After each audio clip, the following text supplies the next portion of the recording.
The mainstream media is spinning you again, this time on Twitter and Elon Musk, but it ends up showing how X, known as Twitter, but X is by far the best political platform there is. I don't have an account there, but you can follow my buddy at Doug in Exile on Twitter. I'm John Mike Keene. So one of the big reasons he bought Twitter/X. Hold on one second. They're going to go right past this card really quick because look at the bottom feature. Its Twitter goes from 27% of users in 22 at the Biden heyday, and now they're down to 21% here in 2024. They're kind of trying to throw some shade, saying that it's a failing platform or that it's getting smaller. It really isn't. It's just more potent. And the 6%, that other percentage who left, are psychotic leftists who cannot stand free speech. And I'll make my case by the end of this video. Is because he wanted to make it his own platform, remake it in his own image. And I think this really gets at it. Look at this. The party ID among those who regularly use X/Twitter for news. Back in 2022, 65% of those who regularly use Twitter/X for news were Democrats.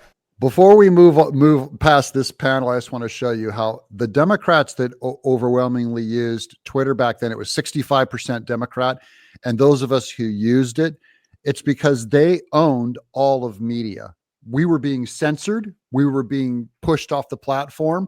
All of our tweets were being minimized. That's what gave birth to alternate platforms like Gab and Parler and even Rumble. The leftists were taking over the platform through censorship. That's the peak of the FBI, Twitter files, and all that. How the mighty have fallen. It's the Democrats that left the platform. And so the Republicans are constant. We've always been there. It was 48% in 2024. We were always there. Just 31% were Republicans. Look at where we are today. Just a completely different picture. Now it's basically split between Democrats at 48%, Republicans at 47%. And what I should note, Mr. Berman, is this new overall makeup matches the overall electorate far better. This is a nightmare for Democrats to have an even playing field where it's basically the same percentage for Republicans and Democrats on a public forum that has free speech. Probably the only one that has free speech. That's their brand anyways. You're not going to get that on other platforms, and therefore you're not going to get honest political dissent. You're not going to find out what people truly believe.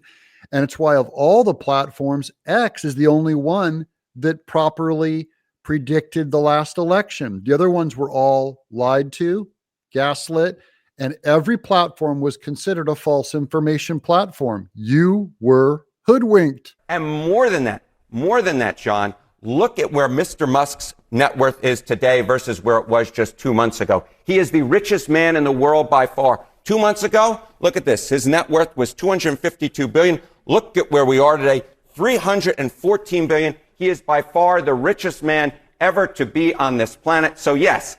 He made another $75 billion just in 2 months, and Twitter only cost him $42 billion. And he did it to save free speech, but he also probably ended up saving Trump's campaign, turning it around. Elon Musk said he didn't do it for money. He did it because he loves free speech. He loves speech. That's what makes him different than these other platforms. They love money. He loves speech. He's not as popular. Yes, Twitter/X perhaps is not as popular, but it's a much different platform, one that more represents Elon Musk's, let's say, political instincts, and he is now a far wealthier man. And let's take a look at Elon Musk's political instincts. This is what it reflects. Look at that. That's as close to fair as any platform you can get. You won't see that percentage at Fox News. You won't see it at MSNBC. You won't see it at CNN. You won't see it at Facebook. You won't see it at even at Rumble. You won't see it at TikTok. You won't see it at Instagram.